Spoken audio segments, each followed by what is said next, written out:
Claudette Davis-Bonnick had been a pattern cutter, couture dressmaker and lecturer for approximately 30 years. In 2010 she met Lance, who was born blind. Lance changed the way she looked at learning and teaching and what is possible forever. He simply asked, "What could you teach me about your job?" And my whole ethos in life has been give it a go. And if at first you don't succeed, try again.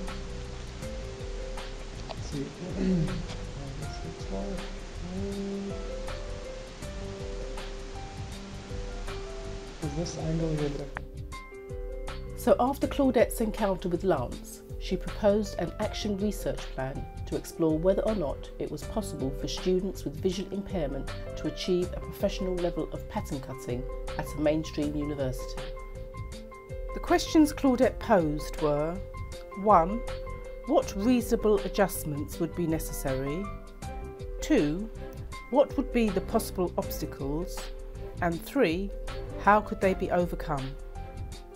Claudette collaborated with the Thomas Pocklington Trust, a charitable organisation that provides educational, employment and independent living support for blind and visually impaired people. They introduced her to 6 participants with visual impairments so she could carry out a 5-day workshop. This is stage 2, where we followed 1 student and 2 participants on their journey. Okay, my name is Candice. I study fashion contour at London College of Fashion, which is lingerie and swimwear. I have a condition called myasthenia gravis, which is a nerve problem which currently affects my eyes. Sometimes when I get fatigue, my eyelid might start to droop, I might get double vision or blurred vision, but it gets better with rest.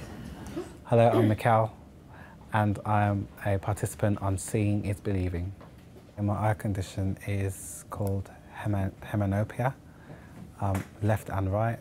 I see closely within a metre, but not in detail, and it's all light dependent and contrast dependent, so white and black and white. Colours like that, any colour that contrasts helps me see a little better, although I need to see closely with magnification for me to see clarity and detail. Hi, I'm Shaz. I'm participating in Seeing is Believing. My eye condition is called Peter's anomaly, which affects your corneas, the front of the eye, which can sometimes create a glare or haziness long distance. So close up, it's okay, but if I look into the distance, it's a bit blurry.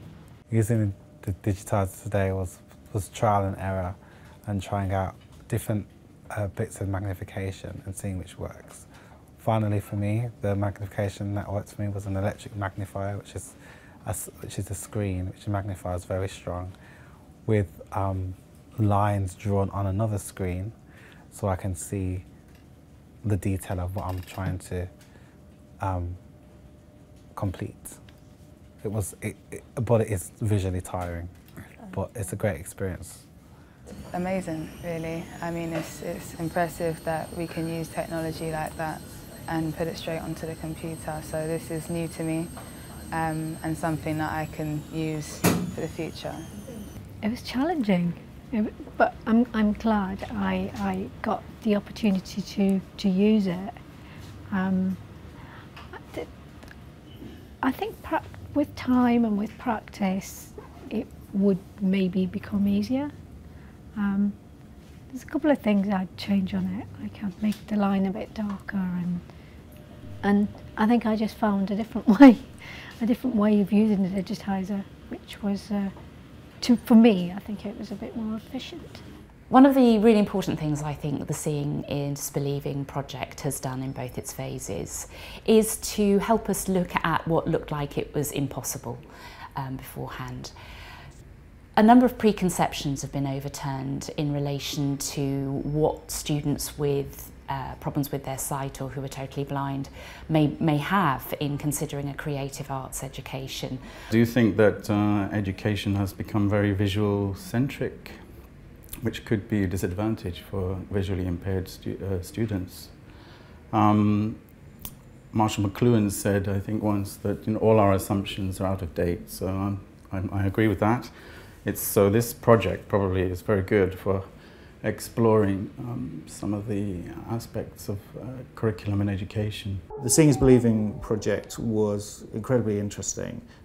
It was, I think, a really important pilot that started to really unpack some of the issues faced by disabled people, visually impaired people, in relation to fashion design.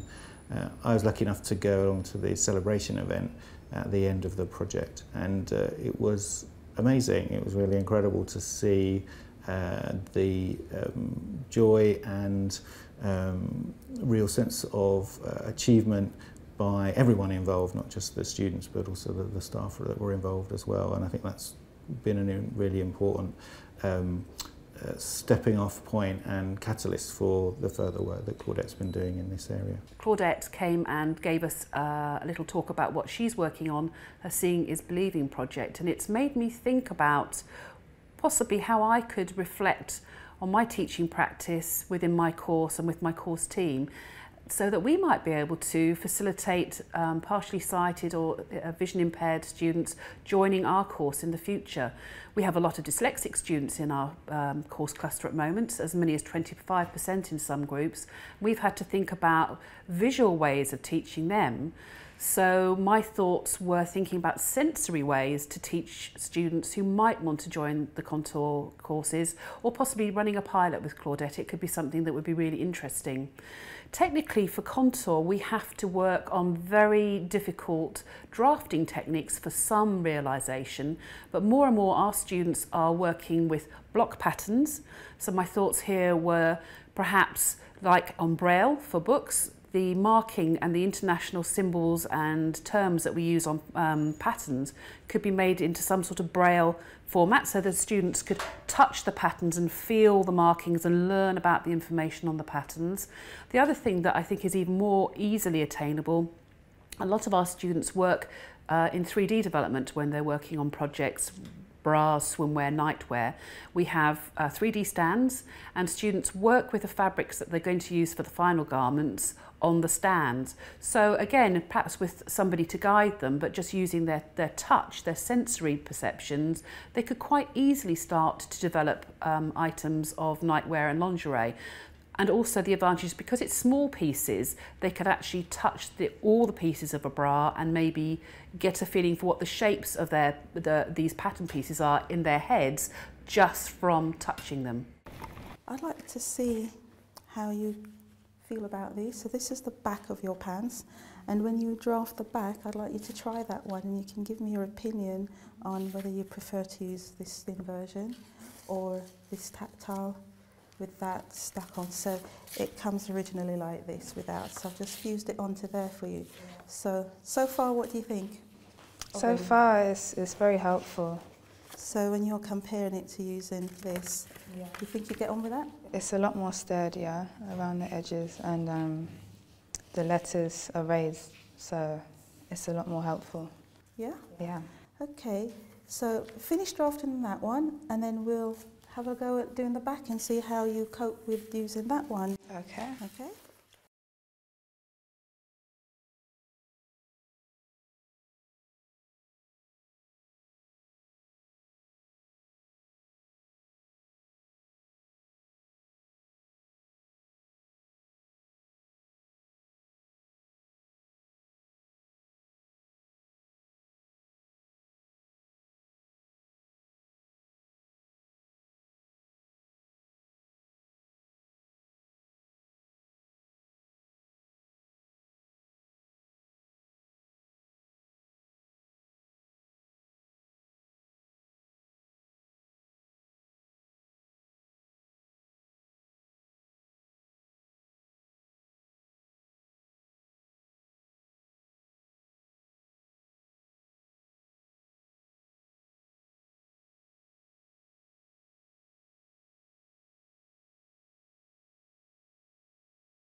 But we're going to go with these, and we can modify that as you go. Okay. Okay. So the first thing we need to do is to draw a grain line. Okay. And the grain line, we've already prepared your stand. Okay, so you've got your tactile line down the front, and we're going to work on the right side. And as it's a kimono, we've put the arm on so you can drape right across. Right, so we're going to draw just a straight line that represents your grain line that we're going to pin on. So I'll just hold that down for you. Yep.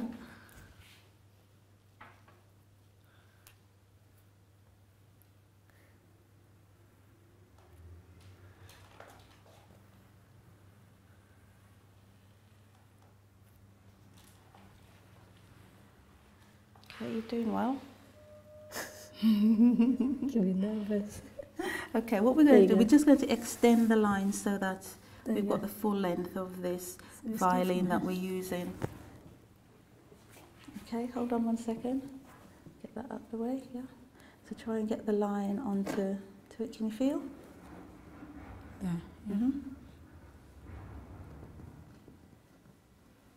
Right, try and pin to the side of it that's it. Yeah, that's fine.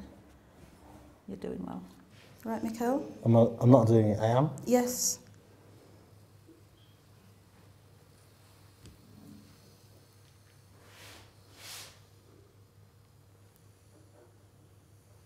Okay, so you're drawing on your grain line to put onto your stand, which we're going to look at, because you said you wanted to do a skirt.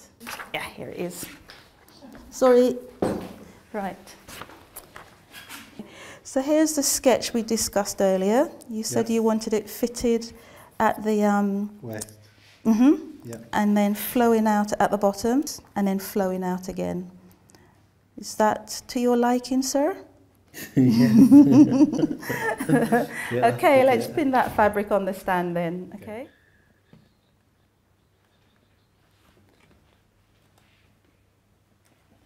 Okay. How's it feeling? Not really. It hasn't quite enough. Okay. Right. Can you then see how it's starting to just get very smooth? Yeah. No. And can you feel the side seam along here? So all you need to do now is to pin that up to the side seam. Okay. Okay.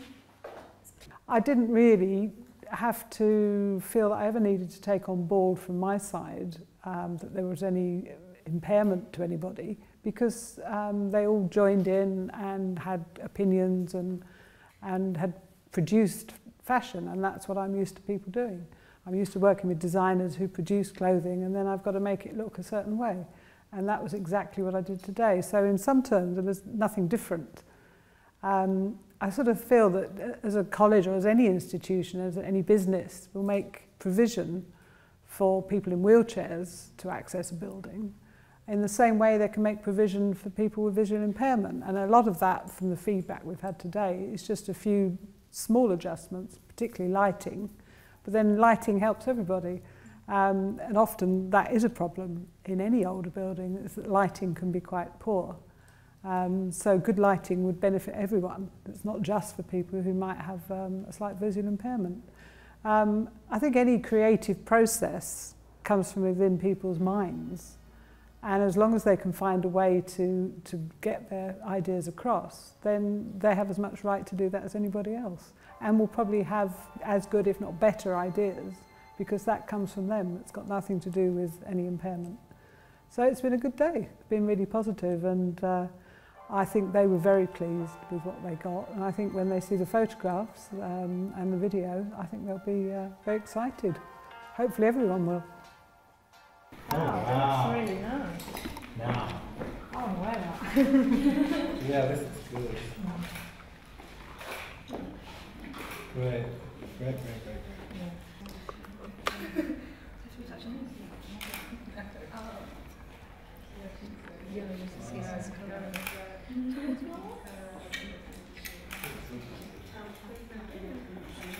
Oh, this is, oh, wow, I've just found a magic brick. Oh, wow, the top looks good too.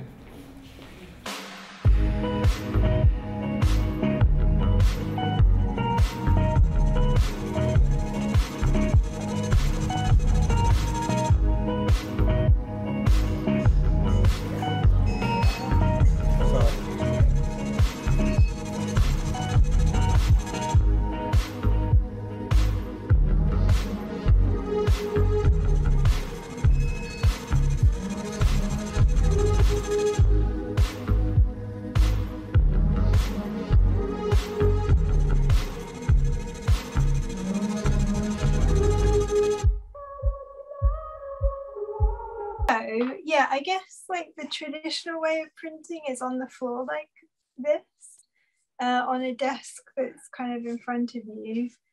And I guess maybe just the first thing that I noticed even before we got on the call was like there's so many materials and they have a very specific position. So I thought that was a good thing. Like once I'm ready, things are where I kind of expect them to be. You know, there's not like, it's not like a random position of the things here, like they have to be in a specific place, which would help me to remember them without my eyes. But like at least getting to this point, I had to like kind of climb all over my studio to find, you know, so I think I would need to be a lot more organized with my materials. Which is not such a big problem in the classroom, I guess, because the materials are a bit more organized, but here at home, it's a bit more chaotic. So the pigment here going into this bowl, and some water to be added to the pigment. And I guess, yeah, I have to sort of choose how much water to put in.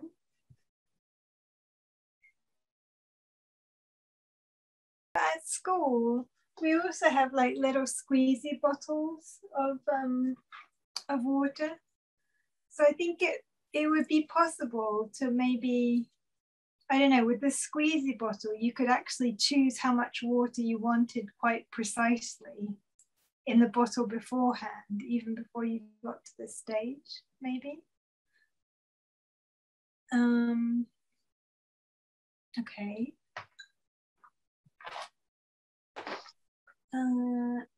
Then this is the block, and the image itself this is a wet towel, kind of like making it watery on the surface. So yeah, the block itself, it's got this like raised part where the image is, and then a recessed part. So I guess one of the things that you really need when you're printing is you need to actually know where this image is, even when it's covered with the paper that you're printing it with. So actually one of the important things is really knowing where your image is anyway.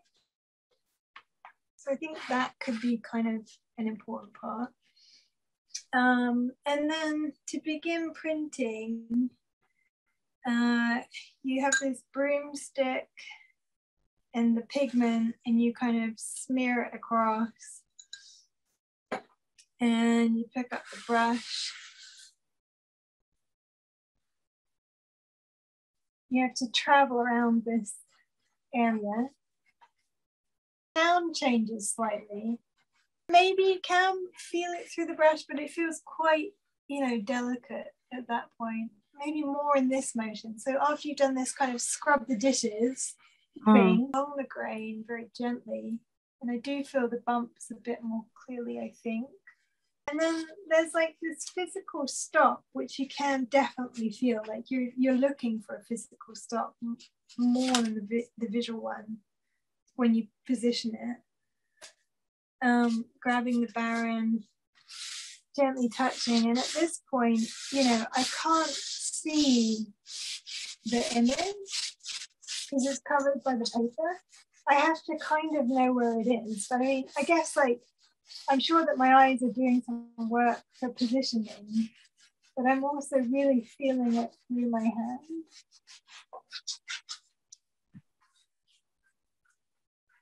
So part of a plant, so it doesn't make much sense on its own. Okay, so shall we try again with my glasses off this time? Yeah. So now without my glasses, I can still see the block quite well. There's like a dark rim around the edge of the image, so that's kind of easy to see, but it is blurry. And my tools and my materials, I can see them, they're blurry, but it's not sort of like to the point where I can't pick things out. So I still feel fine kind of relying quite a bit on my eyes here.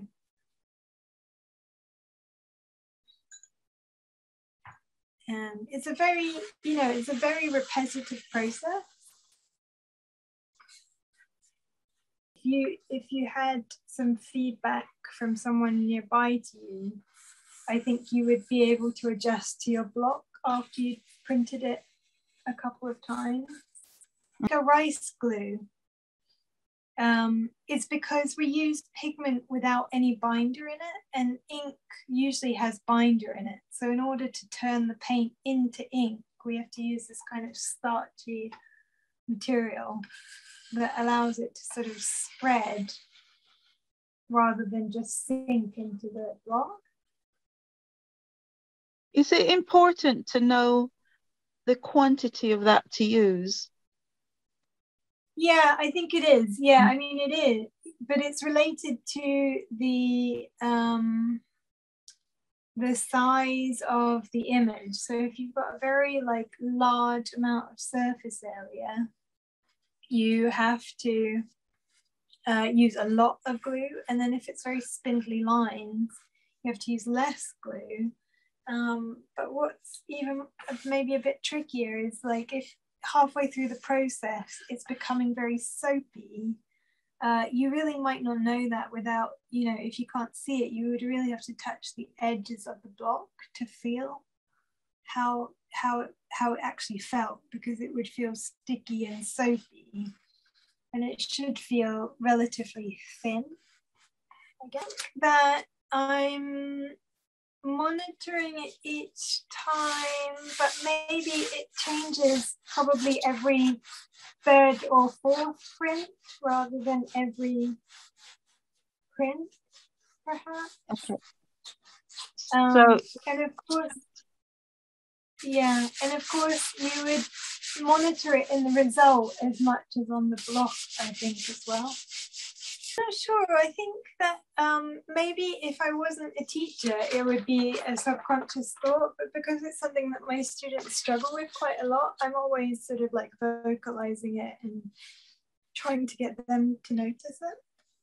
So if you had someone who was vision impaired, it wouldn't be any extra effort to make sure that you're drilling that home.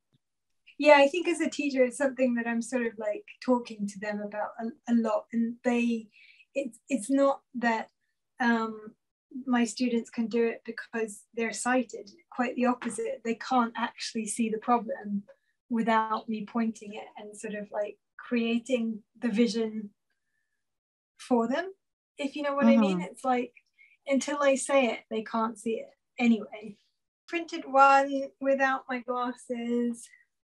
Can you tell, you're mixing the paint with the water, can you tell the consistency by touch, rather than sight?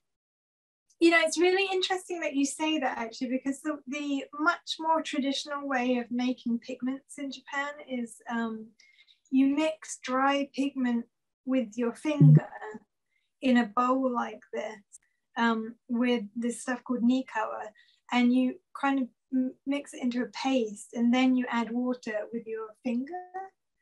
And I do that for painting, and I know that some students do that for printing at the university that I'm doing the PhD at. So I think it would be easily possible to kind of go to the pigment way, perhaps. I think if I was going to demonstrate that for you on the camera, I'd have to set this up again and do it. But this bowl is actually not from printing; it's from painting, and it's got this rim around it so that you can mix with your finger, and it's very much dependent on touch, I think. So that's really good. Yeah. So, in fact, the traditional methods are much better than the modern methods. Yeah, I think so. I mean, it feels great, actually. It feels I really like painting that way. And you just spend a moment there, mixing your color most pigments are safe. I think they still do the cadmiums and stuff with their fingers in the painting department. There's a lot of other yellows that you could use that wouldn't be an issue. And this is not that. This is a synthetic, you know, whatever. Okay, shall we try without? So this is, I think this is my Yayoi Kusama bandana. Okay, here we go. All right, so here's my block, and I know where my pigment is. So I feel like, I mean, it's definitely helped that I just printed this block a couple of times. I don't know if that's too much cheating here, but I sort of have this sort of memory of where my materials are to some extent, although I think I've lost where I put my brush. Where did I put my brush? Okay, so now here's the real test, I guess. Like, can I hear it? Can I feel it?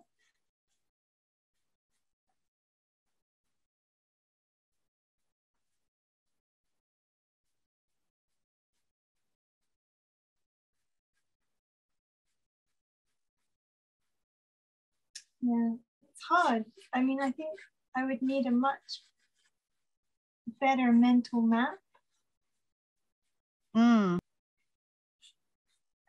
Yes, you would have spent, if you were vision impaired, you would have spent time with that. And you'd probably be more adept because you're used to doing that for your day-to-day life. Right, yeah. It's not a very good comparison to take someone like me. I think it's good for us to know, for appreciation, to make it easier for someone. Yeah. So. Okay. And now this part is tricky. I think it's hard to know how much I'm taking here at this point. We'll have to get you little teaspoons like they do for the bakers. Right. Little spatulas. Okay.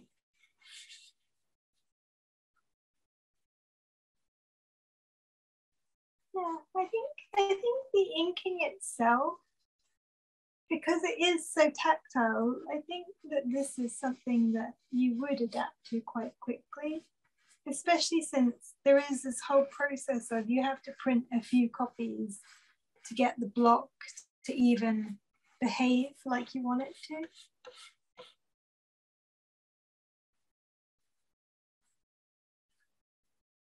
So I think just the repetition in itself would help.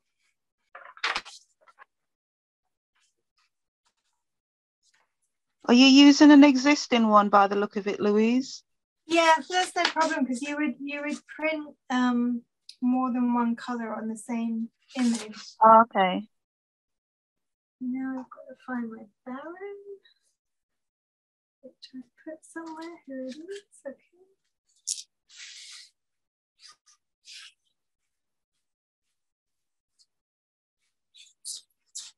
Does it sound familiar?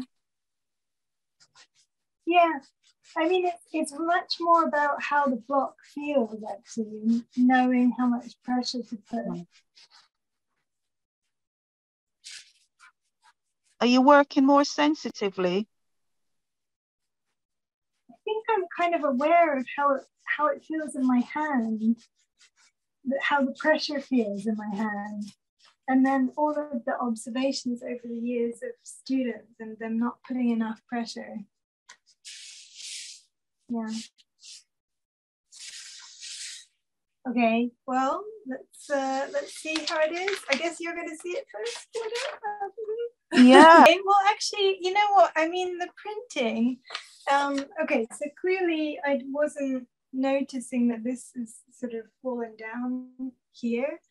But something that my students, sorry to my students, my students who've never done it before would easily do in this case is they would get ink on these in-between spaces, but you can see that actually I didn't press in the wrong place at all here, which is really shocking to me. Why? Yeah, I don't know. And this, I guess, like this whole thing, this desk here, you can see my desk is slanted, which helps me to put pressure down. I mean that the ink is kind of draining away, so I wasn't able to sort of catch it. I mean, I wonder if this one part, okay, so it's a little bit cheating, but because I've got the yellow underneath, you can't see that the green layer here has got, it's like a little bit patchy on this side, which means I didn't push here enough, or I didn't put enough ink here. But it's pretty solid from here to here. Yeah. Press in the wrong place, actually. Let me show you. If this is like if my body didn't know where the image was, you could easily have me do this or something. You would end up with like a weird sort of grubby mark in the middle. Yeah. I'm also a little bit surprised. I thought I would definitely make a lot more mistakes than that. You know, like I don't want to like over romanticize sort of the experience. I'm sure that there are some parts of this which just seem like very challenging to translate, but I'm actually quite surprised at how much my body is really not relying on my eyes in some ways to get this done. Like, can you feel the brush? Can you feel the image through the brush? Like, I hadn't thought about that before. I think I do think about the sounds of things.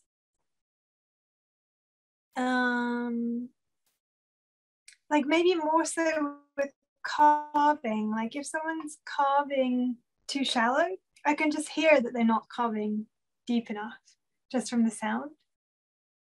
You know, on the other side of the classroom, I'll be like, it's too shallow.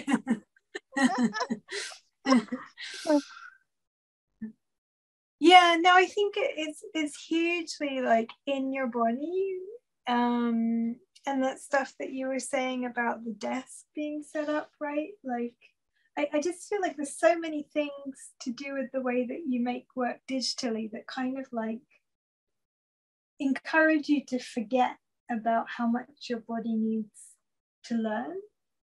I mean, this is much more simple, but like in drawing class, the need to put your easel on the, you know, if you're right-handed, put it on the right side of your body so that you've got like this open path from you to the model, and there's no sort of like crossing over your arm to draw kind of a thing. Station is also set up for a right-handed person here, so all my materials are like near my right hand for when I pick it up. My registration point on the block is from my right hand, for my dominant hand, to find this like physical stop for the paper place that increases efficiency, but it also makes it like a very predictable-ish. I mean, I did sort of fumble, but like, you know, within a couple of centimeters, it's like in the right. Welcome, everyone. Cool. So I'm Crona, and I'm doing my PhD with Centre St Martin's, but I teach full-time in a multidisciplinary ruralish or semi-rural, I think is the term, institution, third level institution in Letterkenny in Ireland, in County Donegal. And I teach all first years, and then I do subsequent years in animation and fashion.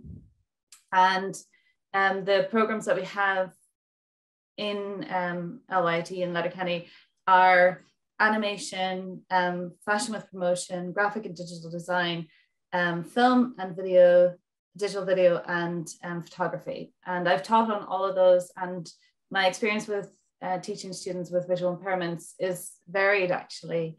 I have taught for film students that were quite severely visually impaired, and then more recently in last semester, I had a student that was visually impaired as well. So that's my background and context to this conversation, I guess. Okay. Can we go with introducing your topic, please, Louise? Sure. So I am doing a PhD at Tokyo University of the Arts in Tokyo. And I also teach at Temple University, Japan, which is a branch campus of Tyler School of Art, which is a much bigger art university in Philadelphia. And I teach printmaking for paper, a little bit of fabric, but mostly paper, and particularly woodblock printing, Japanese woodblock printing using water-based techniques. But we also teach intaglio and silkscreen and digital hybrid processes for students throughout the undergraduate, and also some graduate students that I've taught in the US, but mostly undergraduate students. Yeah. Thank you. Laura? Hello, I'm Laura. Just recently completed my PhD, and congratulations. Thank you so much. So I'm now a research fellow at the Royal College of Art, having founded a new wearable medtech lab. So I'm also a founder of a startup company called Nitrogen. And I have previous experience with teaching as an associate or visiting lecturer in a couple of institutions, the Royal College of Art and also UAL. I've worked with visually impaired students with Claudette on a project in the past. But now the work that I'm doing, although I'm not a teacher per se, I'm working with participants who've had stroke. And as a result of that, some of them do have a level of visual impairment. So I consider myself now as maybe a teacher of the team that I'm building and the people that are working with me, to work with stroke survivors with levels of visual impairment. Great, thank you, Laura. So Crona, can you tell us a little bit about an exercise that you did the other day, and maybe anything else you want to share with us and how you coped?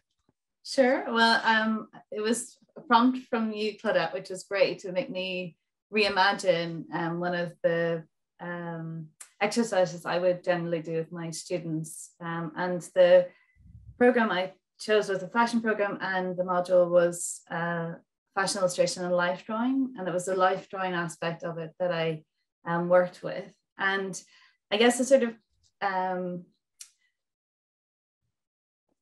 one of the learning that I got from this was, when I'm teaching all design students, all first years, we talk about universal design, and that idea that if you design inclusively, everyone benefits. And that was really what was guiding me with what I was doing here, that by putting on the inappropriate, putting on the lens of thinking about a student that might be visually impaired, how would I deliver this, and then how would this benefit all the students as well? That how would this change how I would practice? And so the exercise I did was initially showing students, it was first year fashion students, and I showed them images, and I had it on the screen behind me, and they were to describe what was on the screen for me to draw. And I would draw just what they had said to me, very roughly, it's just a quick exercise. And we soon realized that they were giving me the details in the wrong order. They were telling me, her hair is in a bun. So, you would do front on, how do I portray that? And then, oh, no, we didn't tell you. She's, looking to the side. It's a side profile. So this was an exercise for them to start considering, well, what details are important initially, and how do we build up an image if we're just drawing through description? And then from that, I put up 3 images that were very similar poses, black and white. I wanted to eliminate that there would be easy identifiers in the images, and it was the same. And I got them to write descriptions of A, B, and C drawing. And then I took them up off them, and it was completely anonymous. I didn't want it to be sort of, it was just an exercise in what we need to know to describe things. And then I put the 3 images up, and I would read out the descriptions, and they'd have to guess which image that was. And it was really when we got all 3 or 4 descriptions together, it was 4 students that were there, that they were really able to identify, and they recognized that they had left elements out when they were describing it that were filled in by somebody else. So this was sort of a getting them thinking about what details are important and what information they overlook that are really important then when you're describing it. So that was the foundation laid. To then we had a live model, and I had gathered materials and garments that they wouldn't have seen before, because in the studio we have things that we pull on all the time, but I wanted resources that they wouldn't go to memory with. And so one student would pose the model, dress the model, and the others were blindfolded with their back to the model as this was happening. And the person that posed them would then describe how the model was posed, what they were wearing, and the students would have to draw them. So of course, the blindfolded students were having this, they were grappling with not being able to see the paper, not being able to know where their pencil had gone, also trying to listen to the description. And I have to say they found that very disconcerting. But then I allowed them to remove the blindfold and only from memory, from the discussion, draw where they could see the paper.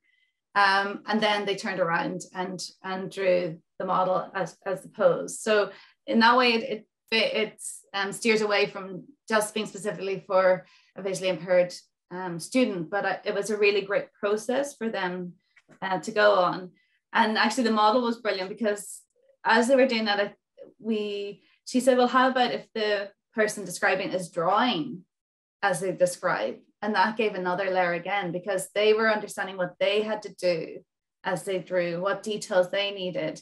And that really was an extra layer that gave even more richness to the descriptions, which was great. So that was my experience. And it was really interesting. Like, obviously, the students really got an understanding of how to describe and how we gather information, how information goes down on the page. And for me as an educator, then I realized how, if I was doing that if I had to describe to a visually impaired student that couldn't see the model, the details and the ordering of the information, which I thought was really interesting.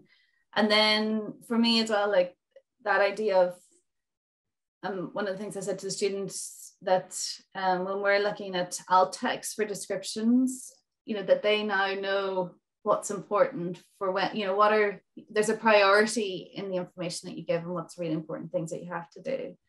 And then like they're just very grateful that they could take off the blindfolds, and there was an appreciation of that, a sense that they had previously taken for granted, and an appreciation for, those that may not be able to take off the blindfold. So but it was interesting. The conversations that it triggered were really interesting in the group. So thank you, Claudette, for giving us that. You're welcome, but you were the one who did the work. Well, it was the students. It was great. Yeah. And they were using descriptions of like tops that are in fashion now to describe that. And then they were saying like, well, if you were visually impaired, would you understand that as a reference point? So they were even discussing, things that were shorthand they were using with one another. They were questioning whether that really was a description, a useful way of describing something. So that was interesting. And then from a sort of creative perspective, some of my students are very keen that things be very detailed and particular and measured, and they couldn't do that when they were blindfolded. And that was really useful exercise for them to just loosen, and for all of them just to loosen the drawing, that it doesn't have to be perfect, that it's when they lifted their pencil at all, they didn't know where to put it back to. And one of them was talking about that it'd be great if there was some sort of texture that as you drew, you could feel where the pencil was. And I guess that comes back to Braille, that idea of indented, or, how to use touch as a communication tool. Yeah. So that there's conversations like that, Yeah. And for a vision impaired artist, they probably use something called a Bumpin, which is like a rubberized sticker back thing that they can actually paste on the Tell me about Bumpin. Paper. Bumpin, Bumpon. And there's an artist,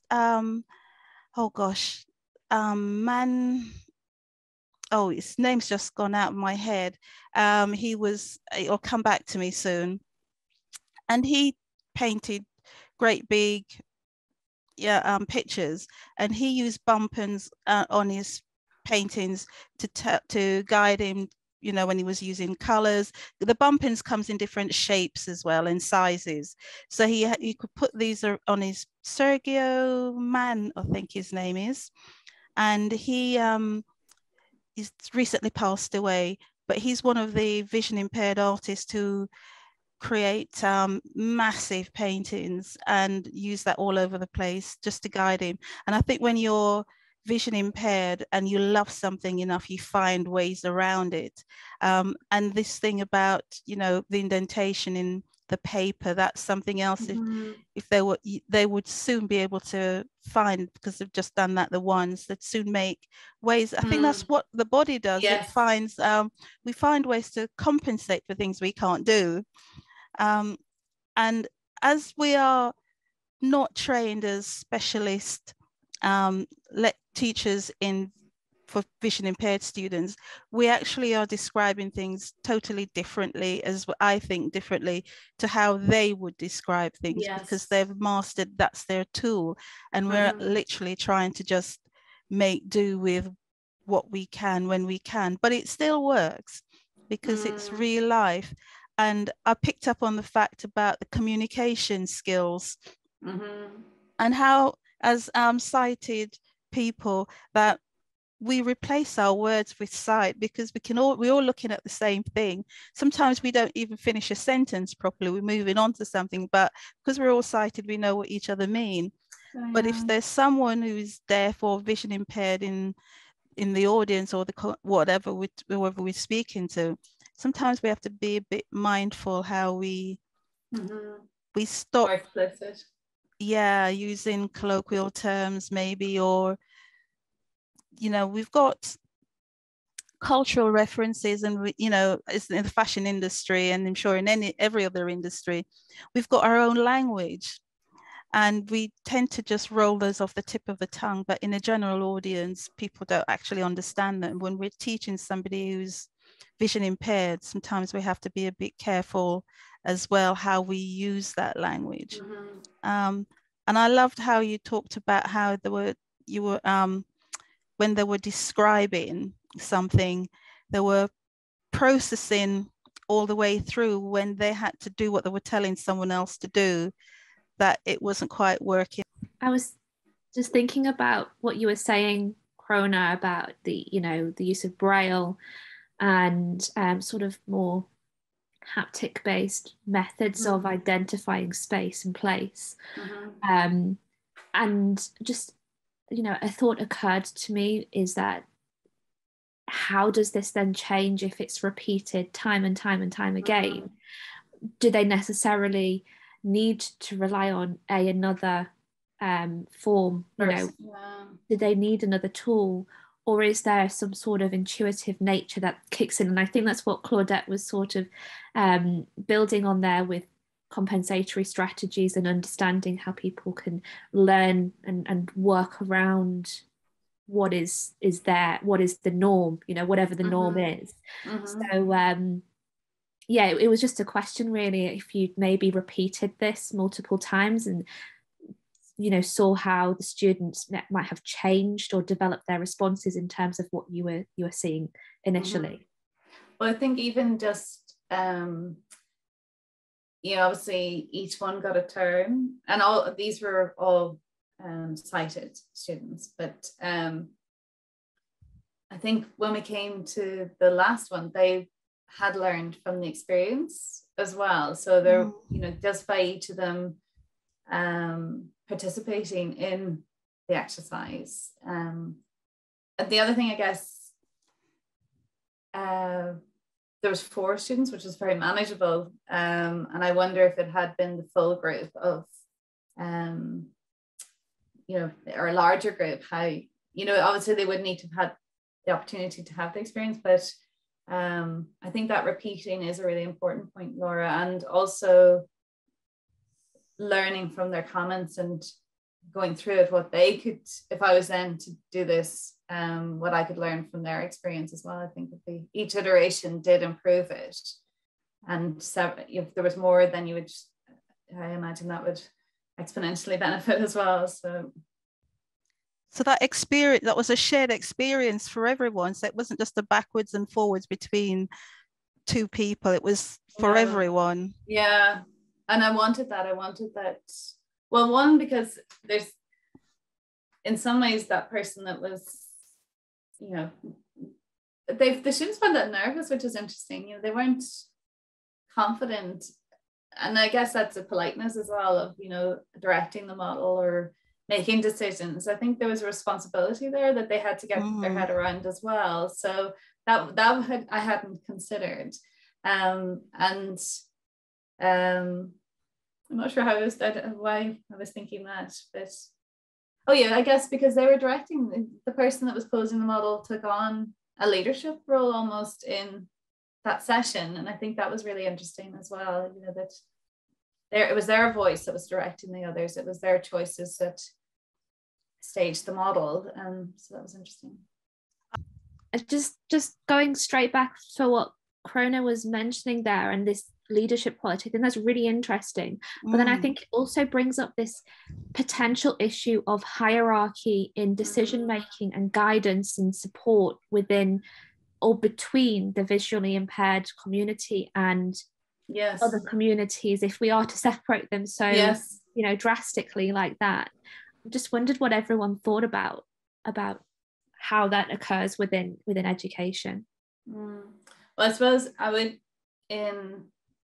I'll let others speak there, but I don't think that I would have, this was a learning exercise for me. I think I don't, as to how would I change for I don't think I would do this exercise with a visually impaired student in the room, because I think it's slightly condescending in some ways, you know, like let's all imitate you. This was more about, if I am trying to adapt my teaching, if I'm trying to adapt a life drawing class and a visually impaired student is present, what information would I need to give them to make sure that they're included in the exercise?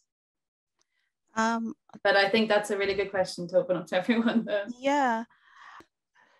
Well, I guess maybe I heard it a little bit differently, but it sounded like what you're saying, Crona, was that the student themselves needed to have a lot of agency to direct the model in this situation. And almost like being sighted in a life drawing room, you might be able to just kind of almost passively let the teacher sort of take the lead in drawing. And it was almost as if, you know, if there had been visually impaired students in the room, they might have needed more agency than the average, you know, student there to vocalize their needs, which is an added pressure, but perhaps is also sort of like a leadership quality that they're being, you know, asked to demonstrate in the situation. So that's kind of how I heard it, and I wondered, you know, like in terms of dynamics of hierarchy, it's sort of maybe not what the expected outcome, you know, almost. I don't know what you think about that. I think from my personal experience with some of the workshops that I've done with vision impaired participants and students, sighted students, at first there was this hesitancy of not knowing how to behave and who should take the lead or something. But I found that once the sighted students started to sort of relax and talking to the sight impaired students and deciding that, you know, the vocabulary they were using was fine. We can say blind, we can say can't see, we can use those terminologies. And when they began to get to know each other one-to-one as a person, then that sight impairment thing goes out of the line. They start to just say, well, you can do this in a different way to how I do that. And in fact, I can remember one occasion where the sighted person was in tears. She's crying. She goes, I don't know what to do. I don't know what to say. I don't know how to do this. I said, well, why don't you just talk to her and see what she needs? Because every sight is different. Every needs are different. And just talk to that person you're working with.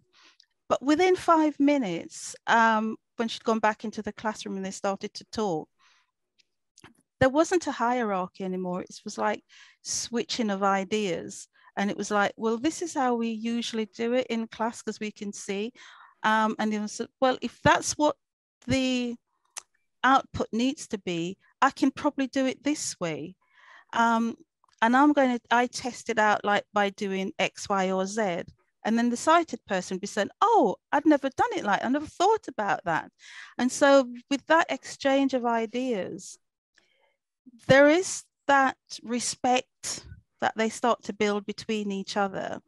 And then because they were sharing ideas and sharing how they worked and how they could achieve something, there wasn't that hierarchical situation going on anymore, and one didn't feel they had to take over or they knew best. And what was interesting in that workshop, I used students, sighted students and vision impaired. The people who were vision impaired were similar age groups as well. Some of them were a little bit older, but it worked. And I found, Laura, you could probably remember this, when we went to a company and we took the vision impaired students in, how very quickly sight impaired participants as well, it really worked, didn't it? They were showing each other what to do, and they were saying, well, yeah, you need to change this doesn't work. And I think there was once we used in the visualizer or something, and they said, well, this needs to be anti-glare, and somebody had put a piece of cloth underneath and started to do the tracking, and they said, well, we've got this by the window because we thought it would be better, but we've all been struggling with the glare coming through the light. But that's because there wasn't this hierarchical thing, even though the people in the company had been doing this for years. But I think it's that barrier of accepting that you're working with someone who does something differently.